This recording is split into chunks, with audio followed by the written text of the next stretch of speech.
آمين يا رب العالمين. بسم الله الرحمن الرحيم. السلام عليكم ورحمة الله وبركاته. بسم الله الرحمن الرحيم. الحمد لله رب العالمين، وبه نستعين على كل أمور الدنيا والدين، والصلاة والسلام على أشرف الأنبياء والمرسلين، سيدنا وحبيبنا وشفيعنا ونور قلوبنا وقرة أعيننا محمد وعلى آله وصحبه أجمعين. نوينا التعلم وتعليم وتذكر وتذكير والنفع والانتفاع والإفادة والاستفادة والحث على التمسك بكتاب الله وسنة رسوله صلى الله عليه وآله وصحبه وسلم، ودعاء إلى الهدى ودلالة على الخير ابتغاء وجه الله ومرضاته وقربه وثوابه سبحانه وتعالى، مع لطف وعافية برحمتك يا أرحم الراحمين. اللهم إنا نسألك علما لدني ومشرب صافي الهاني يا وهاب يا غني. اللهم إنا نسألك علما لدني ومشرب صافي الهاني يا وهاب يا غني. اللهم إنا نسألك علما لدني ومشرب صافي الهاني يا وهاب يا غني. وصلى الله على سيدنا محمد وعلى آله وصحبه وسلم، والحمد لله رب العالمين. آمين آمين يا رب العالمين. الحمد لله الحمد لله الحمد لله. You're on a Friday morning, mashallah. A beautiful Friday, the day of salawat on Rasulullah sallallahu alayhi wa sallam. Inshallah, we may increase ourselves in salawat onto our beloved sallallahu alayhi wa sallam, and in doing so gain in closeness to him sallallahu alayhi wa sallam, and also be with him on the day of judgment. Inshallah, inshallah, inshallah. Be with Rasulullah sallallahu alayhi wa sallam on the day of judgment. Inshallah. Alhamdulillah. We're continuing with our class on the commentary on Qasida Muhammadiyah. And so Qasida Muhammadiyah, it is a Qasida that was written by Imam Busiri, the same Imam, the same Sheikh, who wrote the Burda. Right, so and what is distinguished, about this, or what is different about this Qasida is that every line begins with the word Muhammad, and it also follows an alphabetical order. And the lines after the word Muhammad, the original Qasida, it follows an alphabetical order. The one that we sing nowadays seems to be an abridged version. Like, I'm not so sure why why they changed it a bit. Maybe it just sounds better. I don't know. Like, but the original version, it actually follows the huruf hijaiyah. It actually follows the letters of the it follows the letters of the Arabic alphabet. So now we're on Zai. Right, so Zinatud Dunya wa Bahjatuha, we're on Zai. Right, and I thought we finished this one. We didn't read Jamira. Okay, so this stanza: Muhammadun zinatu dunya wa bahjatuha, Muhammadun kashiful ummati wa dhulami. Muhammad, the splendor of this world and all this beauty. Muhammad, the remover of darkness, distress, and worry. Did we finish this? We didn't. I'm still here. Where were we? Tamam, exactly. But Anas, is it? Naam, I think so. Yes, we finished the lines whereby Imam Busiri wrote in praise of Rasulullah Sallallahu. Indeed, he, the Prophet Sallallahu, his son, the source of light for all the whole of mankind, while they are only the stars. The shadow of light illuminates the dark path for all of mankind. Right, so this is about the Sahaba and about Rasulullah Sallallahu Alaihi Wasallam. Right, mashallah, the Rasulullah Sallallahu Alaihi Wasallam, he is the most, like he would say, he is, of course, he is the best human being, the most beautiful examples, Allah alayhi, without any doubt. Right, and it is a matter of fact, right? It is a matter of fact that the more we move away from the way of Rasulullah Sallallahu Alaihi Wasallam, right, the more we are not in line with his ways, Sallallahu Alaihi Wasallam, right, the worse our life gets. It's true. Right, it is true, unfortunately. Right, it is true. Right, it is very true. The more we are not in line with the way of living of the Prophet Sallallahu Alaihi Wasallam, the worse our life gets. And the worse we get. And the worse we get, and the worse our life gets, our lives get. And the less happy we are. I don't think that all those people out there who are against who go against the Sunnah of Rasulullah Sallallahu Alaihi Wasallam, and they go against the commandments of Rasulullah Sallallahu Alaihi Wasallam and the way of life of Rasulullah Sallallahu Alaihi Wasallam, and they don't have any attachment to Allah Subhanahu wa Taala, don't think that they are happy people. It's not possible. Mustahil. It is not possible for someone who does not have a connection to Allah Subhanahu wa Taala in the way that is taught to us by Rasulullah Sallallahu Alaihi Wasallam, to have true, deep happiness in their life. It's not possible. Because the soul is agitated. The soul is upset that it is not connecting to its creator. And so the many people out there in the world, subhanAllah, you may think that they're all happy, all these celebrities and singers and whatever, and they seem to be living a life. No, they are not. As long as there is no iman in the heart, the soul cannot be at rest. As long as there is no condition to Allah subhanahu wa ta'ala and to the Prophet sallallahu alaihi wasallam, the soul cannot be tranquil. And that is by the words of the Quran itself. Right? So it is in our connection to Allah subhanahu wa ta'ala. And it is in us taking the way of the Prophet sallallahu alaihi wasallam that we rectify our lives. Subhanallah. And it is also that Allahumma salli ala Sayyidina Muhammad, and it is also that the more slowats you do in your life, the happier you get. It's just a matter of fact. It is. It's just a matter of fact. I think I saw Shia Herodes. There was a quote of him saying something. He quoted him saying that he's never met a person in his life. He's never met a person who sends abundant slawat to Rasulullah sallallahu alaihi wasallam, who is not a happy person. He's never met. And subhanallah. It's not possible. It's not possible. The more flowers you give, the more flowers you give, the less, the less is dunya is gonna run you down, right? The less it affects you. I mean, it's not gonna um remove the calamities of dunya. Dunya is calamities intrinsically, right? It's part of dunya. You can't divorce calamities from dunya, right? Dunya is dunya, right? But how you face it, how you take it, how you get on with life, right? Salawats, just they help you, right? They help you. They make you a much lighter person, and they make you a much more focused person. It makes you a much more happier person, right? So subhanallah, I would say it has never failed. I mean, for me personally, in my life, slawats have never failed. Ever. Ever. They have never failed. Right? And there are many types of slawat, and that is from the mercy of Allah subhanahu wa ta'ala, that you can slawat in many ways. There are many, many variations, or you say formulations of slawat. And you can just take whichever one that you like, and just keep doing that one. And there are those you can sing it out, there are those you can do it quickly, there are short ones, there are long ones. You could do any of these flowers, and it just it just gives life. It gives life to your very, non-lively heart, right? So you want to be, someone who is really, it's one solution. It's a what it's an all-in-one solution, right? So if anyone comes to you and say, I have this problem, I have that problem, all these problems, you say to them, you know what? Do this now, what? Okay? Hey, do more slowats. So that's basically what they will say here to us in Tarim, the Hababas here. You come to them with all kinds of problems. So what so you say, my this person and that person, and they did this and they did that, and I have all this sadness in my heart, and I have all this pain and whatever. You see all the kind of stuff that has happening to you. They will listen to you, they listen, and then thereafter they'll say, okay, you know what? This slawat, do it 1,000 times. And they give you a formulation of slawat, and then you just do it 1,000 times, and it helps you. Full stop, khalas. They won't even like comment on whatever you just told them about. All the stories. No, they were like, do this slawat 1,000 times and khalas, you're okay. You're gonna be okay. Right, mashallah. Right, because the one who does slawat, abundantly, right, they gain the mercy of Allah subhanahu wa ta'ala. And the one who has gained the mercy of Allah subhanahu wa ta'ala, what else do you want in life? Right? What else? What else? What else do you need when you've gained the mercy of Allah subhanahu wa ta'ala? Right?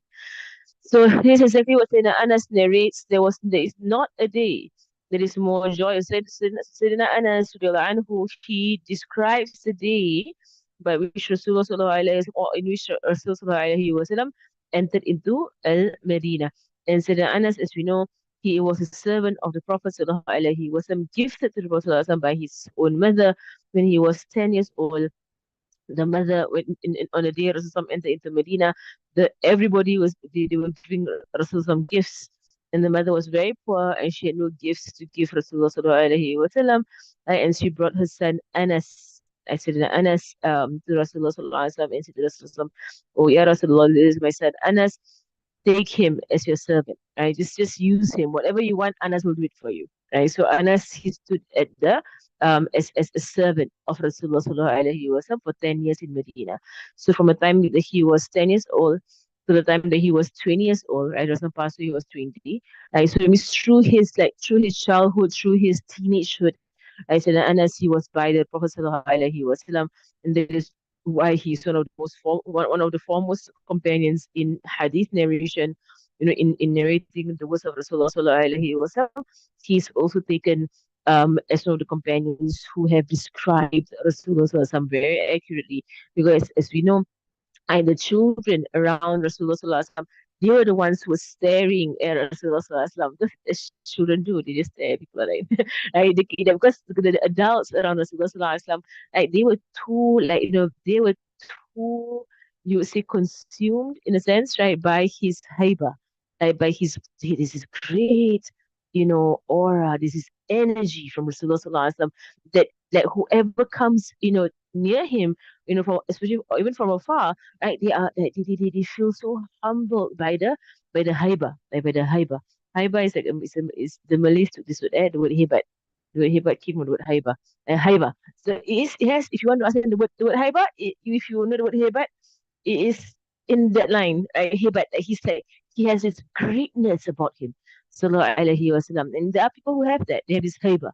That they come in, they have this presence. In English, you would say a presence, an aura of greatness. When they come into the room, everyone's like, that is everyone, they sense this person's presence. That you get affected by his presence.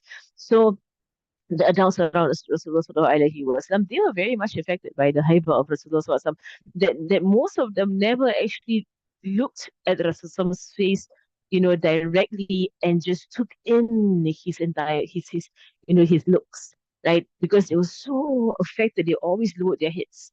Like they always lowered their heads. So there were of the companions who would say that if you ask me to describe the Prophet sallallahu alaihi wasallam, I will not be able to. I will not be able to describe the Prophet Sallallahu Alaihi Wasallam because of this, the greatness, the aura that he would, that they would come from him. Like the adults, they would not actually, stare at the Prophet Sallallahu Alaihi Wasallam and take in his beauty, and his, his greatness, his light, his being, Sallallahu Alaihi Wasallam. But Sayyidina Anas, in fact, most of the children around Rasulullah Sallallahu Alaihi Wasallam, they would just take their fill, they would stare as long as they want, and take their fill. And that's the whole that is the beautiful part about being a child, around a Habib, around a Sheikh, around the Prophet. Sallallahu Alaihi Wasallam. You can do whatever you want to do because you're a child, and the children, they really, took advantage and they would follow Rasulullah Sallallahu Alaihi Wasallam, like he would stroke their hair, they would salam him, they would kiss him, they would hug him, they do like the Sahaba, they would do it. The children around Rasulullah Sallallahu Alaihi Wasallam, how lucky they are, ya bakhtuhum. Like how lucky they would, ya Allah, mashallah, they would really follow Rasulullah Sallallahu Alaihi Wasallam because they're children. Um, so, mashallah, Zaina Anas, it was just a bit of commentary. Zaina Anas, so he was one of those companions, right, who could describe Rasulullah. Sallallahu. He was one of those who would actually tell us how many gray hairs is in the beard of Rasulullah Sallallahu Alaihi Wasallam. Mashallah. The day I was saying to my husband, I can't count number of gray hairs in your beard. I wonder how Zaina Anas counted the number of gray hairs in Rasulullah's beard. Like, he must have been really observing to count number of gray hairs, right, in his beard. It is counted. The Sahaba, they count the children, they counted. They counted how many gray hairs in the beard of Rasulullah sallallahu alaihi wasallam. No, I can't even count my own husband's gray hairs in his beard. So many. Like, mashallah. Um, mashallah, but it's just love, right? It is love. It is love of the Prophet sallallahu alaihi wasallam. They would take their fill in staring at the Prophet sallallahu alaihi wasallam. Now, right, so Sayyidina Anas, he describes the day where Rasulullah sallallahu alaihi wasallam entered into Medina, right? And so he says that there was not a day that was more joyous and bright than the day the Prophet sallallahu alaihi wasallam entered into Medina or arrived in Medina. And there is not a day that was more gloomy and solemn Then the day Rasulullah passed away in Medina, inshallah, there was the worst affliction to afflict the Sahaba. They would say that they have gone through battles after battles and seen bloodshed and seen slaughter before their very eyes of their own companions, but nothing of all of that they have gone through, I could have, could be compared, could be compared to the day the Prophet ﷺ passed away. Right, that was like the worst blow, right, to hit them, but it had to happen. It was inevitable. Rasulullah SAW, he is mortal, right? He is human, he is mortal, he will pass away. Many prophets have passed away before him, right? And he will also pass away, and he has passed away. As Sayyidina Abu Bakr, he read the verse on the day Rasul passed away, and Sayyidina Umar couldn't take it. So, and it was to that extent that it was so like in a sense unbelievable. There are some, it's not actually was not actually amongst them anymore. They couldn't wrap their minds around it. Right? Because and in fact Rasul said in the hadith Rasul said in the hadith that to the Sahaba that you all think I'm the last one to go. Rather, I'm the first amongst you. Right? Because a lot of things assume that someone's going to live for a long time. Like Nabi Noah lived for 950, more than 950 years. He lived through generations. Yeah? He lived through generation after generation after generation after generation. Nabi Noah alayhi salam. So a lot of the Sahaba just assumed that Rasulullah is going to be given long life and he's going to, pass away later after all of them pass away. A lot of them assumed that. Right? And Rasulullah, he knew they all were assuming that. They were assuming that he's the last to go, or he's going to live for a few hundred years, maybe then later on he passed away, no. And he said, and he prepared them, saying that rather I'm the first. I'm of the first of you all to go. Right? Subhanallah. And that was why Sayyidina Umar, when it happened, it just never occurred to them, even though Rasulullah was going through a lot of illness, like heavy illness. He was going through very difficult, heavy illness towards the end of his life. And that was happening. But it just never occurred to them that this illness is going to be the illness to take his life. Sallallahu Alaihi Wasallam. It's never came to their heart that is going to be the very illness, right? That will take a look the life of Rasulullah sallallahu alaihi wasallam. So when it happened, a lot of them they couldn't take it.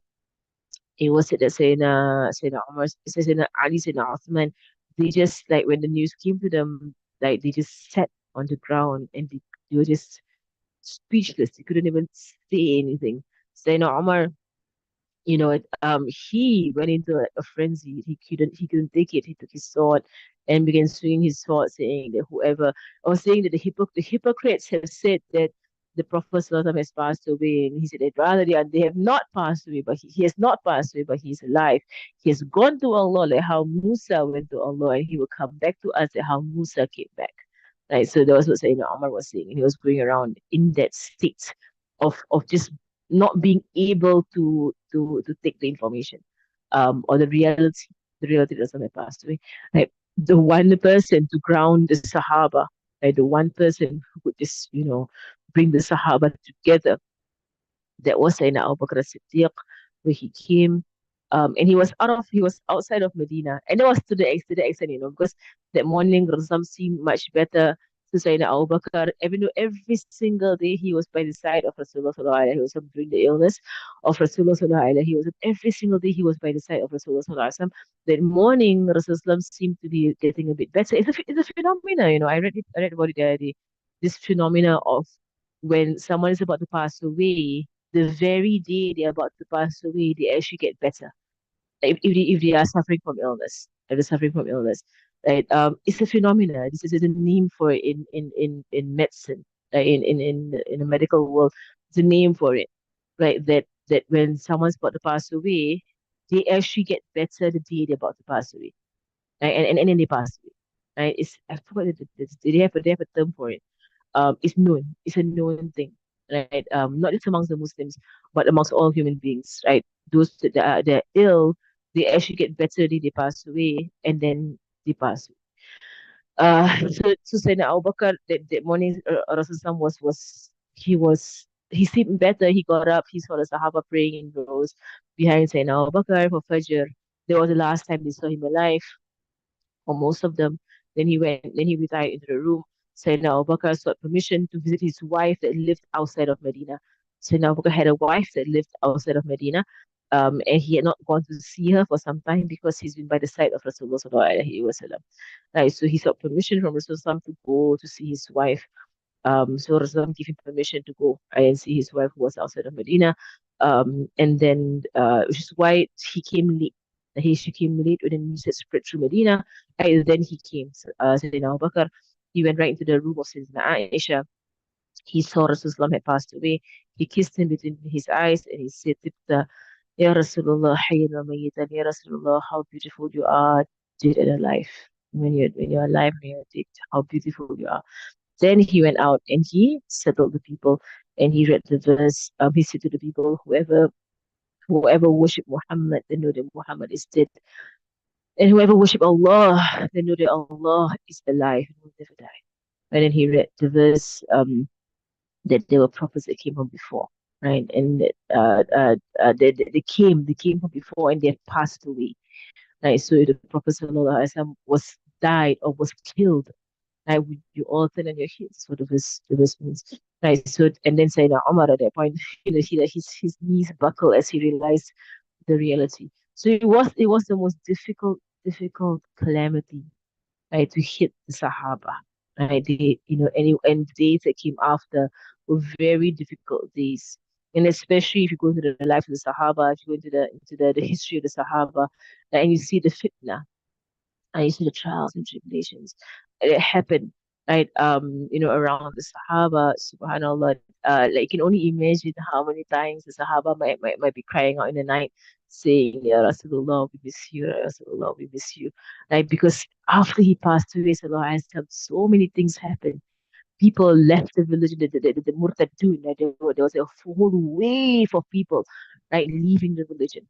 Like on the day that Rasul passed away. That is why Rasulullah SAW said in another hadith, which we will learn in fiqh tahawulat today, inshallah. Not today, but I've gone through this hadith before in fiqh tahawulat, whereby Rasulullah SAW said that whoever, whoever, who, whoever succeeds or whoever, what's the English word for it? Man naja min as-salat, whoever succeeds, or whoever, is able to successfully go through three, right? Three fitna, means three tribulations. Faqad naja. That is the hadith. Faqad naja. They have indeed been successful. And the first one, he says, Sallallahu Alaihi Wasallam, Mauti, my death, right? That means he mentioned three great tribulations that will afflict the ummah. Three great tribulations that will afflict the ummah. Right? And these are they say the ummahatul fitan. In fact, the Hawla Ulam they call them ummahatul fitan. They are like the source or the like the big tribulations, and then all other tribulations fall under these. Right? So the first one he said Mauti, right, his death. Because with his death, oh, so many of the new Muslims, right, especially those who didn't have Iman deep in their hearts, those who came in out of political gain, or those who came into Islam, and there were many of them who they came into Islam just because it was convenient, right? Because Islam became a superpower in Saudi Arabia, right, or in the Arabian Peninsula. It wasn't Saudi Arabia anymore, right? That's because Saudi Arabia is it was invented by the British. If you go into the history of Saudi Arabia, right, but in Arabian Peninsula, um, in Arabian Peninsula, Allahumma Sayyidina Muhammad, right, it was a superpower, right? So it had conquered, it had taken over lands, right? The Muslims were winning battle after battle, right? And they were getting very rich. So it was just very easy or made more sense for people to embrace Islam and just go with the flow. Right, on the days where Islam was, whereby Islam was new, and the Muslims were the strangers, and there were very few of them, and the Quraysh, were persecuting and abusing and torturing the Muslims. Islam was not very, attractive to the people of dunya, right? And so very few of them embraced Islam. But once Islam prevailed, and rose above everything else, then now Islam is highly attractive in the dunyawi sense. And they attracted all the people of dunya, into Islam. There was what happened, right? And so they came in, in huge numbers before the death of Rasulullah Sallallahu Alaihi Wasallam, the last few years of the life of Rasulullah Sallallahu Alaihi Wasallam. The people came into Islam in huge numbers because it was the most political, convenient, and also beneficial thing to do, right, for their own tribes, right? From that angle. So not many of them actually had deep iman embedded in their hearts. So with the death of Rasulullah Sallallahu Alaihi Wasallam, his mawti, there's the first tribulation to afflict the ummah, the first big major tribulation, fitna, right, to afflict the ummah, wa mawti, like the death of Rasulullah Sallallahu Alaihi Wasallam, because there was a wave of people, the murtad, right, the murtad, right, they left the religion. There was a wave of them. And Sayyidina Abu Bakr, being a strong leader after Rasulullah Sallallahu Alaihi Wasallam, right, he commanded to fight the murtadun. Right, he commanded to fight the people who had left the religion. Um, Even though there were of the Sahaba, like Sayyidina Umar, who actually said to him, right, that, are you sure you're allowed to fight them? To fight people who say La ilaha illallah. Right, they were considered to be, they were counted to be murtad because they had refused the zakat. That was why they were murtad. Not because he left the religion outrightly, but because he refused to pay zakat. You see, because they are people of dunya. And zakat requires you to give up your dunya. So now your true colors prevail, right? They were people of dunya, they entered the religion because it was just more convenient and there's a lot of money in the deen, because they were winning war after war and they were getting a lot of money. Right? And so once Rasul passed away, their true colors of love for the dunya, are manifested, right? And they begin to refuse to pay zakat. So Sayyidina Abu Bakr saying or claiming that, they only pay zakat to the Prophet, right? And they won't pay zakat to anybody else, right? It's rubbish, right? Because the pillars of Islam stand whether or not the Prophet is alive, right? So Sayyidina Abu Bakr, he fought them. He actually fought them, sent out troops to fight the people who refused to pay the zakat. Um, and that's why is Tarim. The story of Tarim is that Sayyidina Abu Bakr, he was facing so much rebellion, among from the Arabs, especially from the Bedouins. And he was facing so much rebellion, and them just refusing to pay zakat. Every town he sent zakat collectors to go and collect zakat, they all just refused and they fought, foot and nail, not to for them to not pay their zakat. Right. So but with Tarim, when Sayyidina Abu Bakr sent his troops to Tarim, right, the zakat collector to Tarim, right, to collect the zakat from the people of Tarim. The people of Tarim, they came out of the town of Tarim with their zakats already. So they were in fact on the outside of the town, and their zakats were all ready to be given to the zakat collector, right, who came. And the zakat collector was so surprised. This was like a complete different behavior compared to the rest of the peninsula, right, and how they were behaving. Even within Yemen itself, there were many people who were fighting and not wanting to give the zakat, right, except the town of Tarim, right. And this is what makes Tarim, it's special, because it's by the dua of Sayyidina Abu Bakr. So the zakat collector was so pleased because he didn't have to fight for this. So everywhere he went, they had to fight to get the zakat. They had to meet people who were up in arms, right, refusing to pay zakat. Right. So he was so pleased with Tarim. Not only were they obedient, they had made it so easy. They came out of the town and it was all prepared, right, to give the zakat collector their zakat. And so he wrote to Sayyidina Abu Bakr, and Sayyidina Abu Bakr, he told Sayyidina Abu Bakr what happened with the people in Tarim. And Sayyidina Abu Bakr made his famous dua. He dua for three things in Tarim that till today it is manifested, and that is why Tarim is called the city of As-Siddiq, the city of Sayyidina Abu Bakr. As Tarim is called the city of Sayyidina Abu Bakr. Tarim, Madinah Siddiq, the city of As-Siddiq, Sayyidina Abu Bakr As-Siddiq. Three duas that he made about Tarim. The first dua, that the scholars and the awliya, the ulama wal awliya, the scholars and the saints will grow in Tarim. They will sprout in Tarim like grass. Meaning that everywhere you go, you find a scholar. And everywhere you go, you find the awliya. Oh, that has happened. Right? In Zambal itself, right, in the time of Sayyidina Abdul Rahman bin Sayyidina Shaykh Abdul Rahman al-Siqaf, right, there were more than 100,000 Qutub, not just wali, but Qutub. Qutub is the highest ranking wali, buried in Zamban. So that was his Zaman. Our Zaman, probably more than 1 million. already buried in Zambal, of the Qutub, of the Awliya and the Qutub, right? That means the highest ranking, saints of Islam. And they are everywhere. You find them so many of them in the history of the Reem. This from the dua was, because the first dua is that second dua that he made was that Tarim will always have water. And it's true, wherever you dig in Tarim, you'll find a well. And they have water points everywhere in Tarim. They actually dig and provide water. Wherever you go, there's water for the people. There's water for the people, right? Because wherever you dig, there is water. This from the dua, because and the water here tastes like the old Zamzam. It does, when you can, when I don't know if you all remember, anyone here old enough like us to remember the old Zamzam taste. Do you realize that Zamzam tastes different nowadays if you go to Mecca and Medina? When you were younger, I don't know if anyone knows this. When you were younger, do you realize that Zamzam tasted different? I mean, I noticed it. I think what year did I notice it? I remember I was like, Zamzam tastes different. It tastes like normal water nowadays, right? But when you drank Zamzam in the past, you could tell it's Zamzam. When you drink it, you could tell it was Zamzam, right? But nowadays, the Zamzam is the same thing as the normal water. You know why? Do you know why?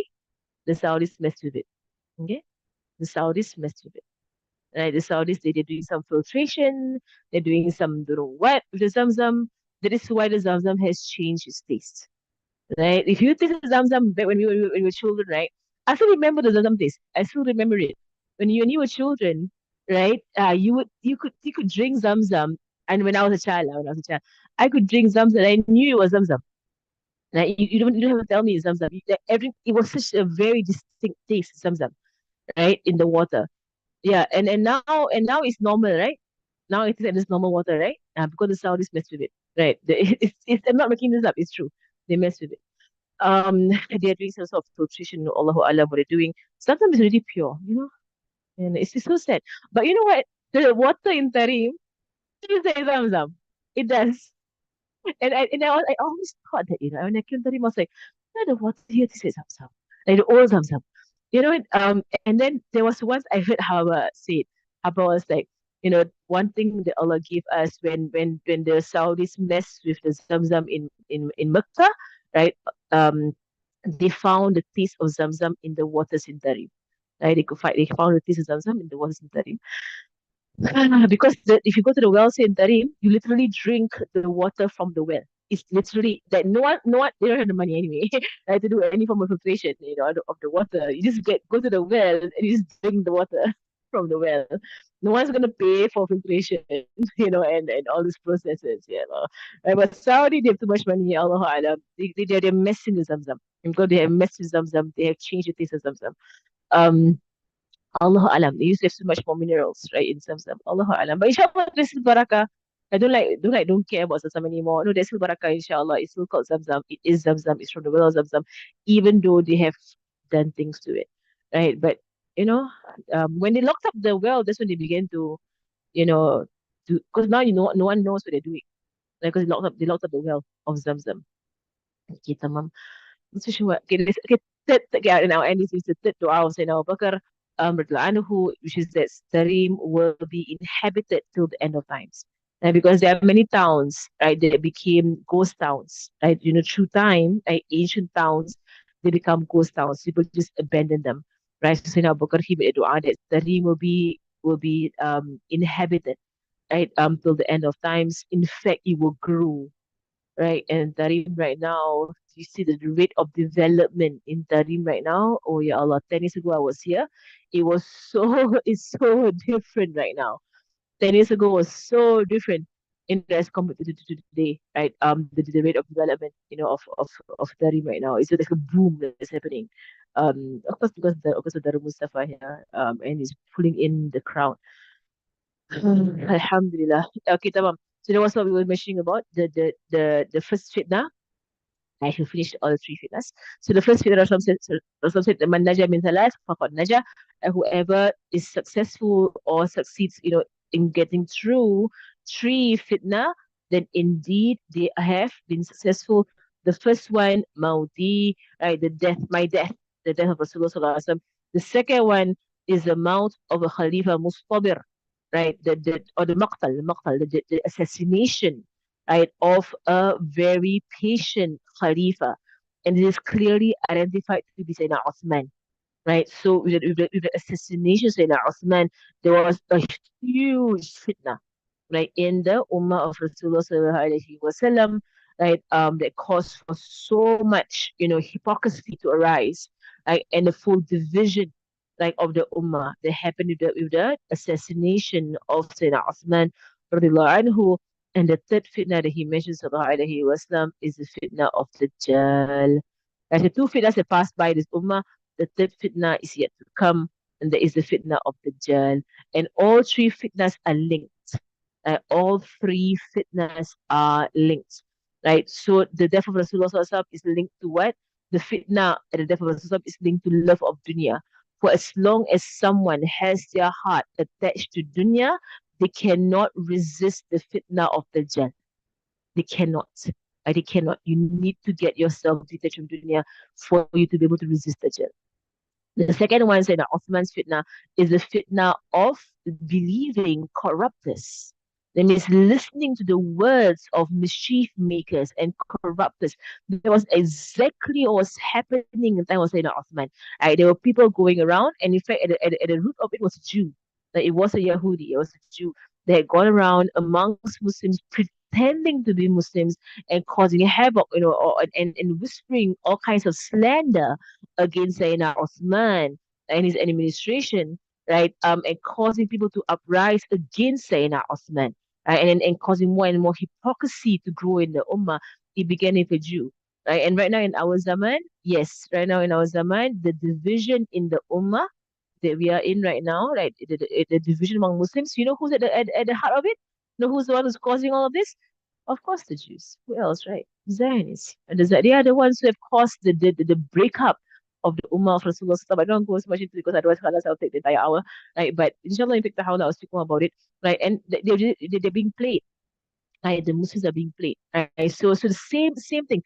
Listening to the enemy, listening to what they say to us, and believing them and following their way. That means copying them, like copying them in their way. That means just taking in whatever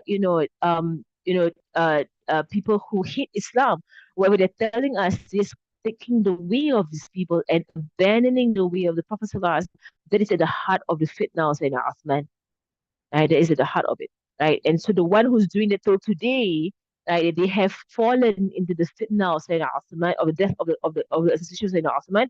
So don't think that just because I didn't live in the time, therefore I'm not tested. No, no, the principle remains, right? So you could be someone in our day today to be someone who has not passed the fitna of the death of Rasulullah, or someone who has not passed the fitna of the assassination of Sayyidina Osman, and you are living into it in 2024, right? Because the principle runs. You get me? Inshallah, I'll go into it a bit more, inshallah, not now. Um, and then, of course, the Dajjal will be a combination of several factors together. So this is why there is another hadith where Rasul said that someone who is pleased, or it means they have something in their heart of pleasure with the assassination of Osman, they are a follower of Dajjal even if they are in their graves. So it's not about era, it's about principle.